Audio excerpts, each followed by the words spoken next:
ANZ podcast. We're very excited to bring you guys something a little bit different today. Yeah, some structure. Some structure. Yes, yeah, and like in other podcasts that I watch and listen to, they kind of say that you don't really hit your stride with your podcast until maybe like 50 or 60. And we're at 42. We're at 42. We're getting up to it. We're still finding our feet, and especially with wanting to incorporate our friends from across the ditch in Australia as well, we're still trying to find the best way to do it. So this week we are going to be doing the podcast in various segments. What are those segments going to be today, Fletch? We're going to open it up with something that I was super excited to do. Yeah, that is, we're going to unbox a white Xbox Elite controller. Love an Elite controller. We've talked about them a lot, but let's get one out of the box and have a look. Next up, after that, we are going to have a game review from Adventure/Scuba/Functional Steve. Steve with a PH. Yeah. All the nicknames. All the names for Steve. And finishing up, sorry, I'm just going to take it because it's going to be my segment. It's you're going to be the star. It's going to be Darren and I take a Las Vegas. So we were there last week for an awesome trip. So we're going to tell you a little bit about what we did there, as well as some top tourist tips from us. So let's launch into it and do our unboxing with you, Fletch.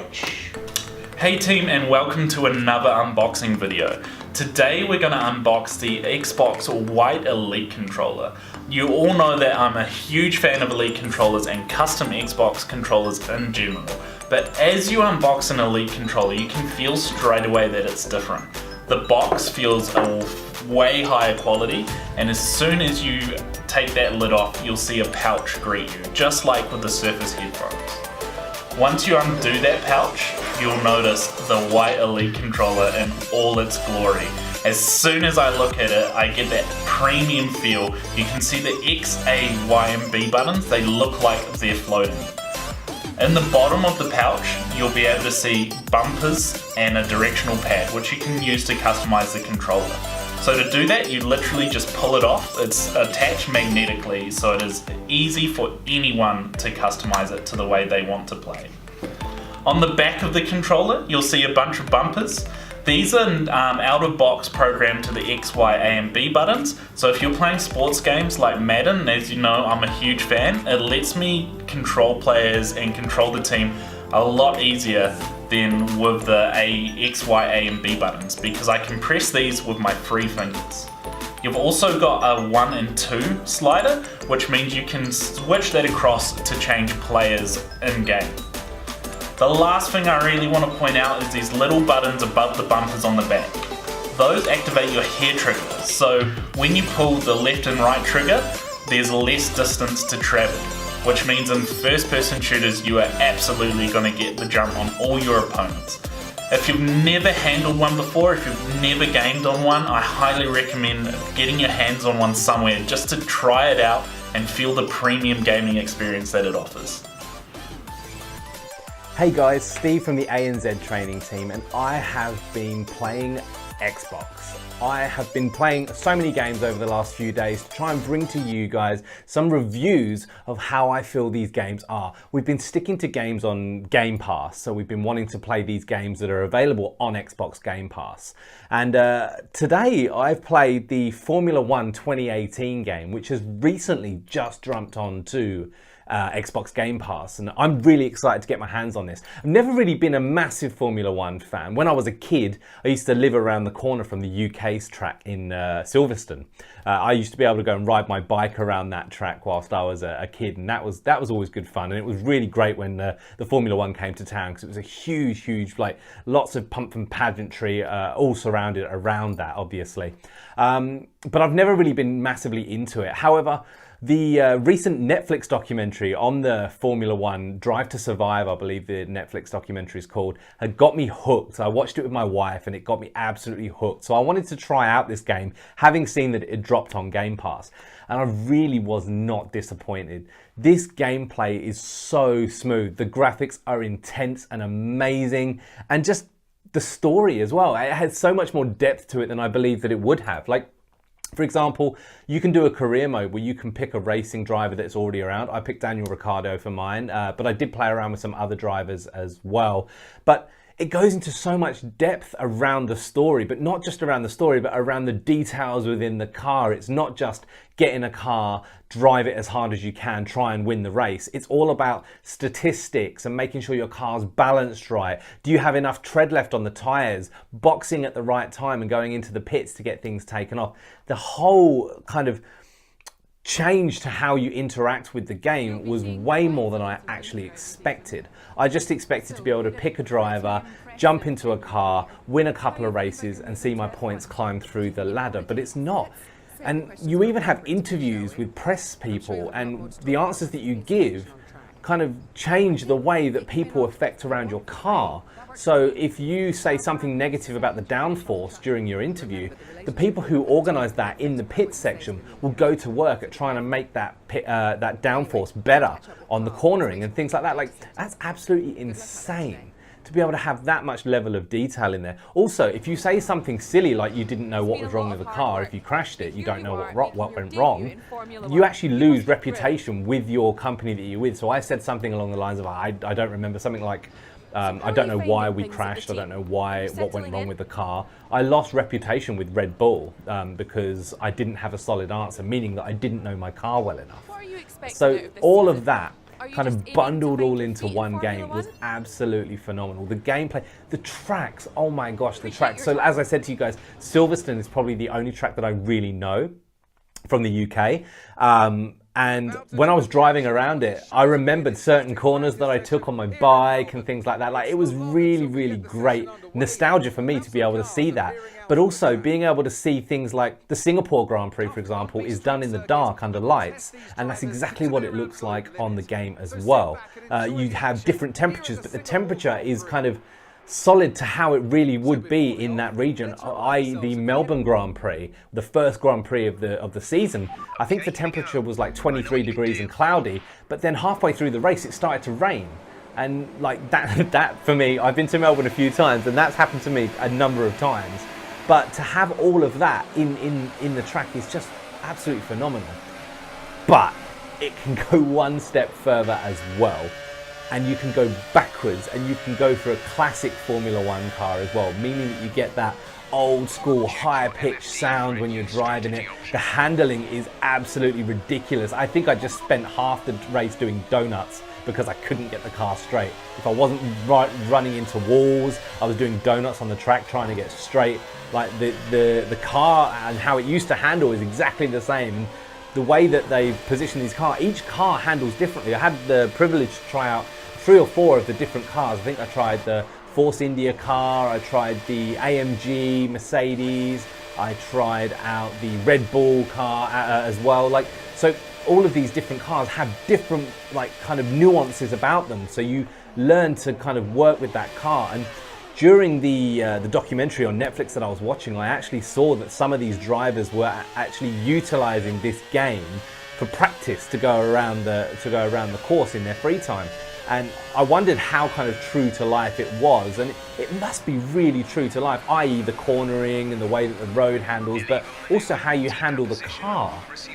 It must be really significant for these drivers to be able to utilize this as a tool to be able to kind of help remind themselves about the track and remind themselves about the car and things like that as well. So for me, the whole kind of depth of the game was just surreal and phenomenal. The graphics looked amazing. In the Singapore Grand Prix, you can see the water kind of burbling along on the river, and I thought that was fantastic. A couple of bugbears with the game, and it's purely probably from my own ability standpoint. I'm fantastically mediocre at games. I'm never great at a game, and I'm never really that bad at a game. I can always pick one up and kind of generally get a feel for it, but I found it very difficult to kind of get a grasp for how to kind of do certain things on the game straight away. It's not one of these games that you can pick up and just be amazing at straight away.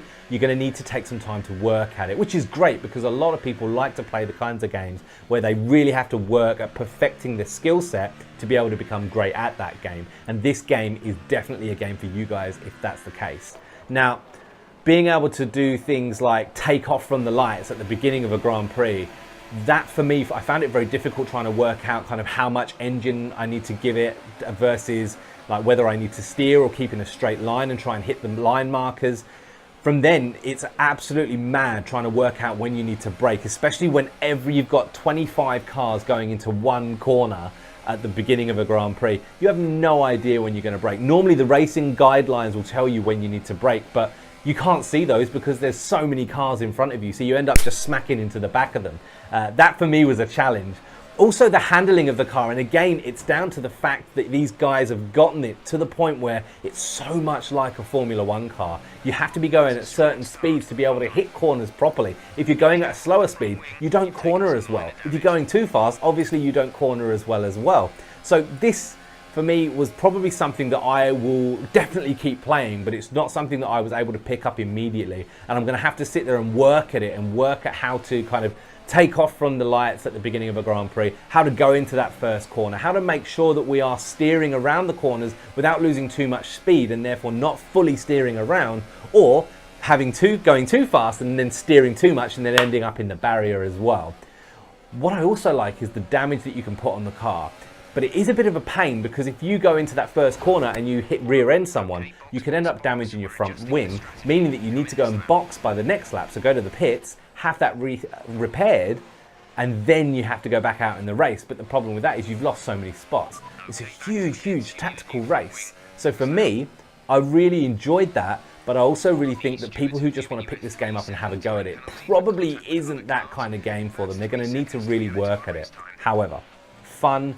I've got so many friends that are involved with Formula One and they love it. This game is going to be a game that they absolutely love, and the fact that it's free on Xbox Game Pass is a massive plus. So with these game reviews, what I want to do is I want to be able to give them a review on different things like gameplay, graphics and storyline. So for the gameplay, we're going to rate it out of a scale of 5 Ninja Cats. 5 Ninja Cats being the best, 0 Ninja Cats being like pants. So what we're going to do, so for gameplay, I'm actually going to rate it probably about 3.5 Ninja Cats, because I think that the gameplay is fantastic, but it's not something you can just pick up and play and be great at straight away. You're going to really need to work at it. So for gameplay, for people who are starting out and just picking up this game for the first time, about 3.5 Ninja Cats. You're going to have a good time, but you're going to get frustrated as well. For graphics, the graphics for a game that was made last year, so it's the older version of it, the graphics are out of this world. I think they look absolutely gorgeous on the Xbox One X. So for the graphics, I'm going to give that 4 Ninja Cats. So I think that's a really good standpoint. And the way that it looks and the way that it feels as well gives you a feel that you are really in this Formula One car racing. And for storyline, I was blown away by the fact that there was a storyline. So for me, that's probably going to bias the way that I rate this, because I didn't expect a storyline with this. I expected it to be very similar to just jumping in the car, racing around, getting some points and then winning a championship. But there's really storylines with interviews and how you interact with your pit crew and how you interact with the car and how you kind of make things and change things to make the car do different things. So for me, the storyline on that, I would have to give that probably about a 3.5 Ninja Cats as well, just because I wasn't expecting it. So I don't know how deep that storyline goes, but the fact that there was one made me really happy as well. So overall, I really enjoyed this game. I really enjoyed playing it. I really enjoyed sitting down and getting to grips with the different cars that there were. I like the nostalgia of going back to the old school Formula One cars as well. Is it a game that I would play more regularly? Absolutely. I would definitely sit down and play this game more often. Now I know that it's available on Game Pass and that I can play it and that it's good fun as well. So that's pretty much it for the review that I wanted to give on the Formula One 2018 game, which is now free on Xbox Game Pass. So guys, check it out. But as always, for all your latest social media updates, keep it locked to our Twitter and Facebook feed. But for all of your courses and accreditations, keep it locked to Expert Zone. See you later.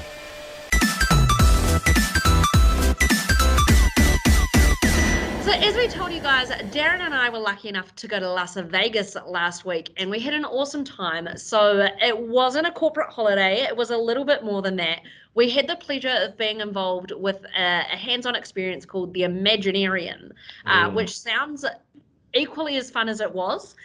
So it was kind of a circus theme of ways to show off products, test people's knowledge, and do all of that cool stuff. So I was in the Windows section and Darren was over in the modern workplace area. Do you want to tell everyone a little bit, Darren, about what you did on your stand? Yeah, sure. So my stand was called The Fabulous Features of Office. It was designed to encourage people to have a bit more of a think about the way that we have our Office features for business customers. So when we think about these SKUs that are in our retail stores, so Office Home and Business 2019 and Office 365 Business Premium, they are full packed with some amazing features. So the idea was to test the attendees' knowledge on these particular features, and it was a lot of fun. We played it in a Jeopardy style game show. So you had buzzers. Coming to you and smacking some buzzers was the highlight of my day. It was good, and those buzzers, they got punished in Did they work by the end of the third day? I don't know. Like I tested them consistently. Some were stuck. Some just didn't press down, or they were stuck down. They didn't turn. It was just a nightmare by the end of the day. But sometimes the best way to teach people things is to bring out their competitive side, right? And they are competitive. They are just like bang, telling you your answer. I'm like, whoa, hold down. I got to acknowledge you first. I just I had to refine the pitch just to make sure that they knew the rules and they weren't just like blurting out something. Okay, there's something shiny in front of me. Boom. Boom. And like we had the amazing visual aspect. I think who coined the term? It was like it was something physical, but then also something visual behind Digital, which our friends from Team UK gave us that term. So physical, having that physical and digital element to learning, I think is super important. Did you learn anything, Darren, about like, I guess, your knowledge of Office? Because it's something that like we in our roles as trainers, we talk about it all the time, and we know Office is awesome. We tell you guys on the podcast that Office is awesome. We tell everyone we visit on a daily basis how awesome it is. But I think coming over to your station, just the way some of your, so basically it was like a question and you had to name the feature. The way some of the features were worded, I was like, oh man, like Office does do that. It does, yeah. It really made me think about every single product and every feature within those products. I mean, we limited ourselves to 20, and to bring it down to that small amount when Office is a jam-packed feature set product, as we're all aware of, it just made us really think about the key features that most businesses will get out of these particular products.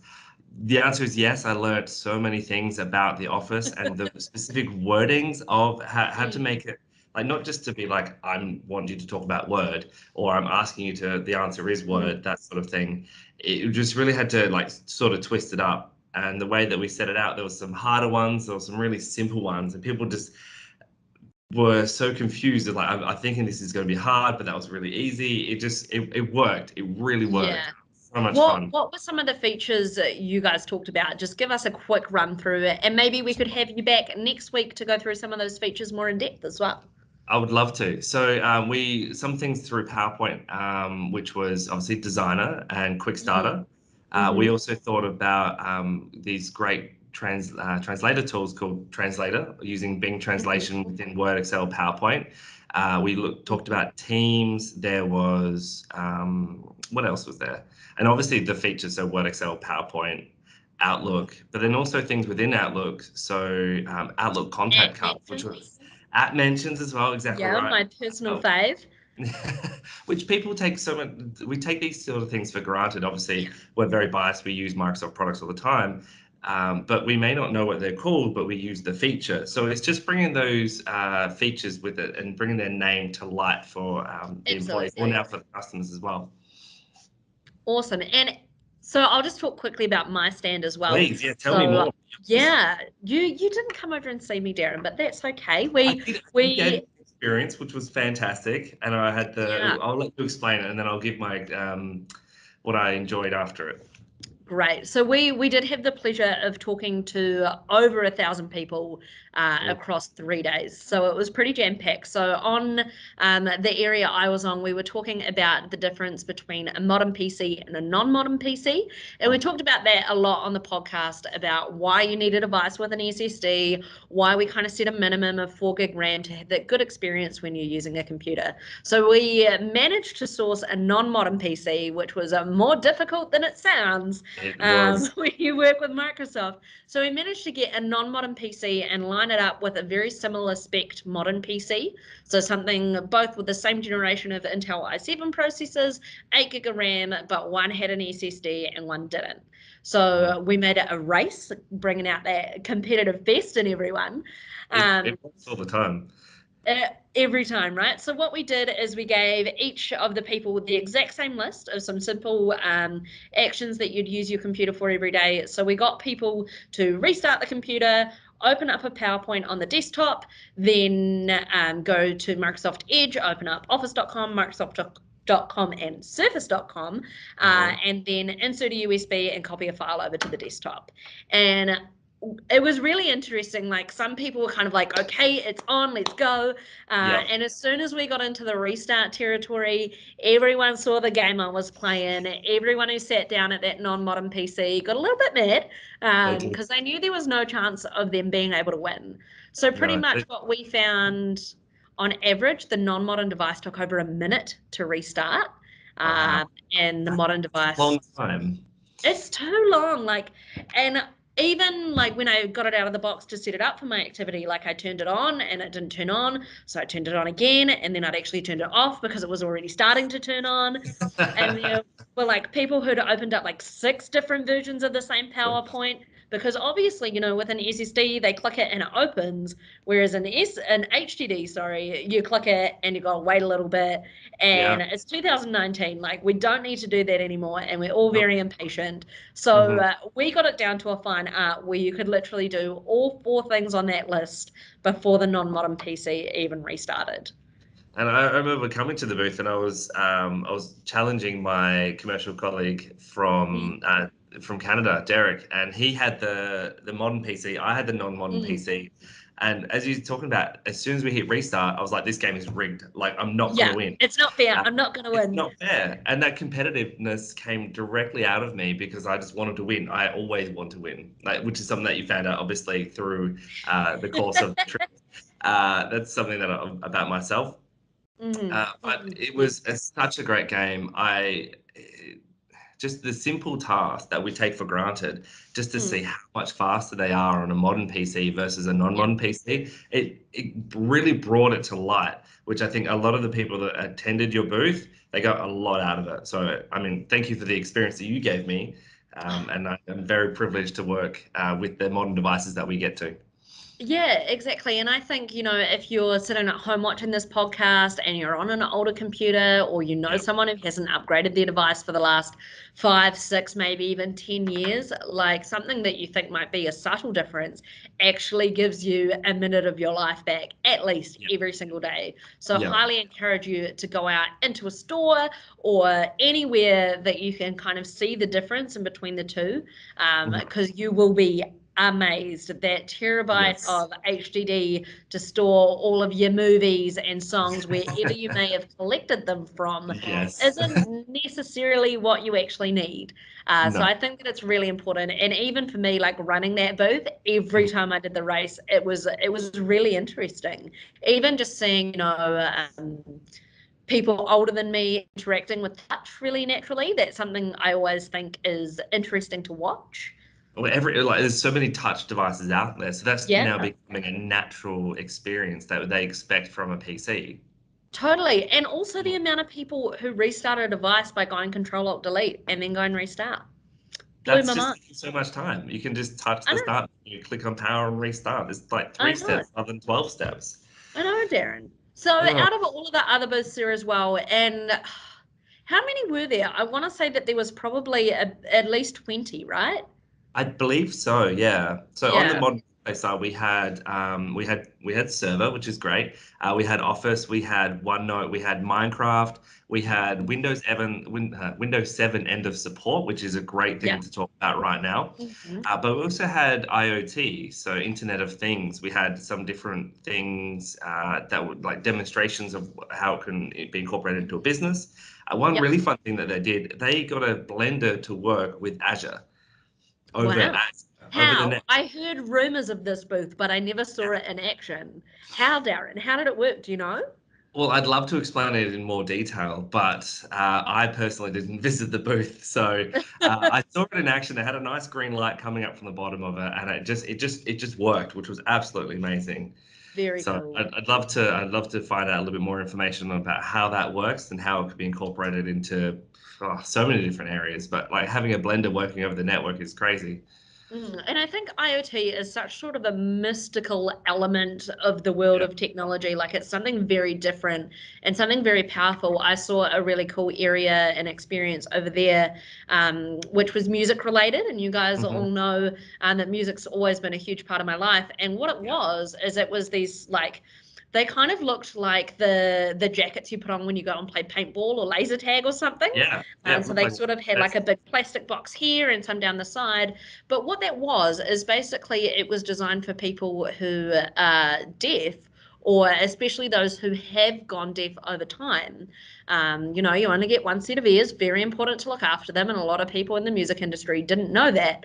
hmm But basically, what this product was designed to do was to take all of the wave frequencies in music and convert it to how people feel. Whether it be through vibrations and various things. But yeah, it was designed to basically turn a song into a physical experience.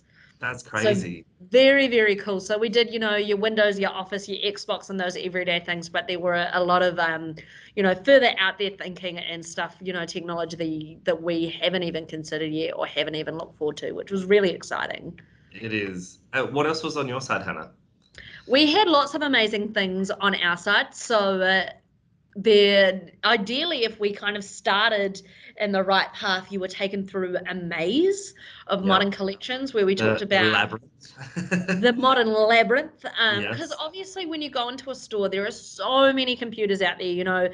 Even in little old New Zealand we have some stores with over 100 devices on display, Yeah. which blows my mind. It can be really hard if you don't know much about computers to actually select what you want. Yeah. So we had sort of that maze in with some fun facts about modern, with some fun facts about competitive information and Mhm. other things, but it really focused on what it means in terms of design, performance, and then functionality of that Yeah. device. Which So is that what everyone maze, wants to get out of their device. yeah, absolutely, absolutely, and it was really cool because when you came out of the maze, you then got taken to I'm not even kidding, like a big It was, spin the it wheel was game. it was massive. It was Yeah. huge. As soon as I walked into the room, I was like, Darren, I want to spin the wheel. I Like, was like, that's do it, why Hannah, we're do here, right? I want to spin the wheel. it. So it was one of those cool games, and then whatever it landed on, you had to pick the features that were relevant to that device. So Mhm. that was a lot of fun. And while a lot of computers are touch and ink capable, not all are created the same. Some Correct. are only touch and not inking compatible. So there were Mhm. all of those sort of same but different, really focusing on both device features and Windows features, such as Windows Hello, inking, as I mentioned, all of those kinds of things. But then there were a lot of like really out there super fun things, like those booths that you stand in, and they kind of All went the money wins. goes This is everywhere. what You I'm gotta doing collect the here. money. Yeah, usually it's like a money grab thing, but we had some Xbox Game Pass and cool stuff Yeah. in there. We had a claw machine, which Darren Yeah. decided to use when he wasn't supposed to, when he broke May something. I may have broken a couple of things, yeah. But I got a prize, so that's all that I matters, got a right? prize, whoopsie. We even had one of those hammer things that we smack on down. Um, it dinged a lot. It was very loud, but it was really, really cool. So that was kind of showing Xbox and the power of teraflops, and what it Yes. means to be the most powerful console on the market. Yeah. Um, what else was there? There was stuff about Mixer. There was an interactive streaming booth. There was another spin the wheel game telling you about Xbox and games and functionality there. There were some other gaming stations talking about Minecraft and how it is the crown jewel of crossplay. hmm It was a big And week, as you guys can yeah, the UK team are doing the magicians in the office see. as I well. forgot about them. Yes. Yes. So they were really cool, and kind of what they did was they were the magicians, and they showed some really cool features within Office, like things that we thought were simple, but Mhm. we realized that sometimes it's taken people back to basics, and we introduced so many new things one after another that kind of people might forget about them, or they might not learn them as we learn them. So they really focused on things like Researcher and Quick Starter within PowerPoint, and they demoed them to the attendees and then got the attendees to race and see who could most accurately demo those back to them. Yeah. And the good thing, obviously, like as you said before, there's over 1,000 people that came through over the 2 days that we, over the 3 days that we had, which was that's a lot of people. But the best thing about it is that people were so competitive that they went around to all the different booths. So, and what we did is we mixed it up. So if people were waiting at a booth, they got a 2-for-1 deal. They learned so much more at that particular booth. And then when it came to their chance to participate, they're like, okay, I know exactly what I'm doing. It's like, well. Lucky for you. So they just changed it up and they got a 2-for-1 deal, which was a great option for them. Absolutely. All right, Darren. So before you leave us, we told you a little bit about the work side of things, but we did have the absolute pleasure of having some free time. And Darren and I did some exploring around Las Vegas. What are your 3 top tourist tips, Darren? 3 top tourist tips? Oh, 3 top tourist tips. Try and say that fast. So 3 top tourist tips. I think the best one that we did for me, my competitive side came out of it. We went and played Top Golf. So Top Golf is a great thing that we've just got it in Australia in Brisbane. And then we had the chance to participate and have a bit of a competition with the other people that helped out the Imaginarium. So the Top Golf, if you're not aware, is a driving range pretty much, but it does have some holes that are scattered around the range. And the further you go, you get more points. The closer you are to the hole, you get more points once again.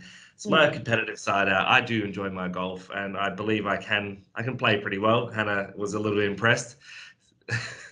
Just a little bit impressed. In my week with Darren, obviously we get to talk to each other a lot and only see each other sometimes. So this week, what I learned about Darren is that he is secretly good at everything. He's one of those people. Sports related. I'm one of no, I wouldn't say I'm not one of those people. I think definitely sports related. My PE teacher when I was growing up through high school, she said anything that you play, you'll be good at because I just have that natural ability to pick it up. You're an adaptable man. Adaptable man, thank you. And that these sort of skills transition through everything in life, which is fantastic. But competitiveness and Top Golf, that did get the better of me, that's for sure. But it was a lot of fun because there was technology involved, there was sport involved, there was competition with other people. Yeah, because I'm not going to lie, like I'm not good at golf. I didn't participate, but I went to watch because I just got there and I was like, I know I'm not going to be good at this, so I'm going to sit down. But what I thought was really cool, like I've been to a driving range before. We've all kind of been there, done that. But I love the element that technology added to the game. I'm still not entirely sure how it worked. And I would love to find someone who could tell me exactly how it worked. But it was really cool in terms of being able to measure your distance, measure your speed. There was a third thing, wasn't there? And points for getting and then, to the hole. Yeah, points that you got from that area. So, for example, if you were probably like I may have been, I have no faith in even being able to hit the ball. That's why I didn't participate. But, for example, if I was like, okay, I'm going to aim just for the closest kind of points area, I'm going to consistently aim for that, then you even got more points based on consistency as well. You did. Yeah, you did. It was very, very impressive just how that worked. And I think just how it added a lot more to a simple driving range, bringing technology into that physical thing we were talking about before, right? Yeah. So that was definitely my number one. Number two, we did get a chance to go exploring. We did go to some premium outlet malls, which was a lot of fun. That's where you got the jersey you're wearing now. Exactly right. Very fun. That was on the Friday, so that was good. So I think that something that if you go to Las Vegas, then definitely go check out the premium outlet malls there. It's a deal or a steal, some might say. That is like the most Vegas term you could have used for that as well. Deal or steal.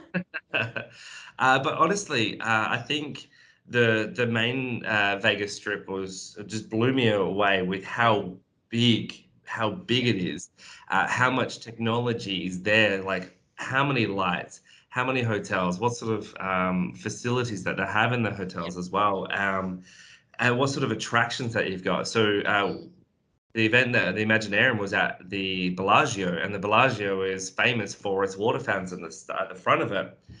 And that is just phenomenal. That's a sight to see. So I definitely recommend if you're gonna head to Vegas, definitely go see the Bellagio water fountain at the front. That's just, yeah, it's just amazing how they do it.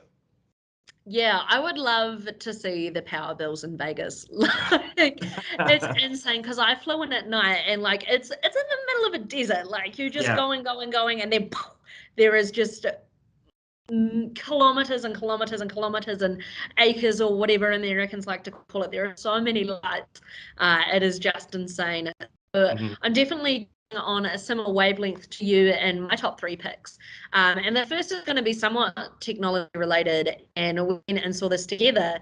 And so I've actually been to Vegas before. My last trip to Vegas was very different to this one. But I didn't see this, and I'd heard a lot of people talking about it. And like, even from my last trip, people were like, oh, did you go see this? I was like, no, I don't know what you're talking about. But we went to the Fremont Street Experience That was back in Old amazing. Vegas, which is down the northern end of the strip.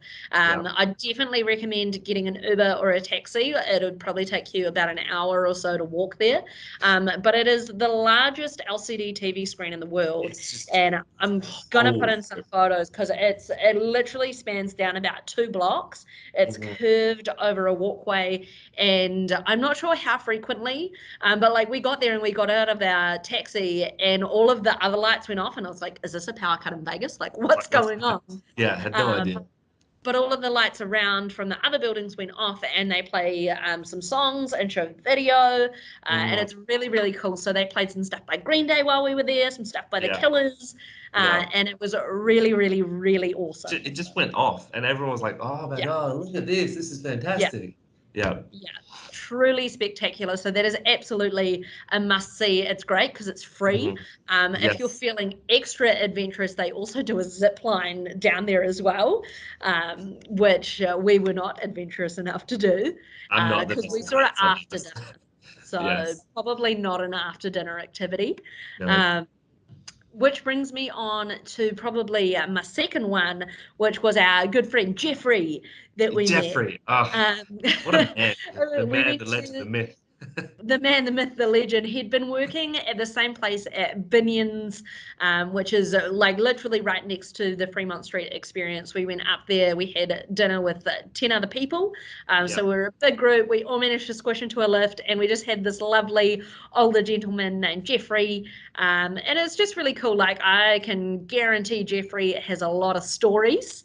And I think, you know, like being from New Zealand and Australia, we're not used to that tipping culture and that kind of thing. So I think having a face and someone who can tell stories about the area that you're in, like we got some great taxi drivers as well who told us kind of more about Vegas, more about some of the new developments and stuff.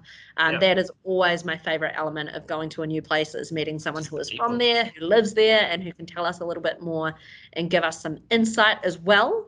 I love a pro tip or a fun fact. Pro tip, fun fact. And I think the thing that I found really interesting about what you were saying in terms of the sheer size and scale of Vegas is how small it then instantly becomes when you fly out. It was really, really weird flying out of Vegas, and all of a sudden it just like, you can see it shrinking down into like just being another series of buildings. The stratosphere is what sticks out for the longest amount of time. And it's really, really cool. And it looks beautiful. There's heaps of shows and stuff there. Unfortunately, we didn't have time to go to a full show. There's lots of Cirque du Soleil ones on at the moment. I went to one last time I was there, and I do highly recommend going to a show as well. Because like, they have theatres in hotels, like especially little old New Zealand. Like, we don't have shows running all year round, let alone a show being in residency for 3+ years. That blew my mind. But if you don't have the time to go to a full show, or it's a little bit on the pricey side for you, highly, highly recommend doing what we did on our last night in Vegas, which is going to a dueling piano bar. That was amazing. So cool. So much fun. Not only is Darren good at everything and very competitive, but after a beer or two, he is also a very proud Australian. Yeah, yeah. That's a very good way to say it. Thank you, Hannah. No worries. It was so funny. They played a particular song and asked if anyone was Australian, and all of a sudden Darren's just like, "Me, I'm Australian," and it was so funny. And then like I cheered for Darren, and everyone was like, "Hannah, you're from New Zealand. Like, put your hand down. Like, now isn't the time." And he even cracked a joke, and he just said like, "If you're from Australia, you'll know what this song is. If you don't, then you're probably from New Zealand." And sure enough, I didn't know what the song was. Well, I'm not the best musical person when it comes to like songs and titles and people who's playing it. But when this song came on, I did Australia proud, that's for sure. Raya, you went nuts, and it was hilarious and awesome.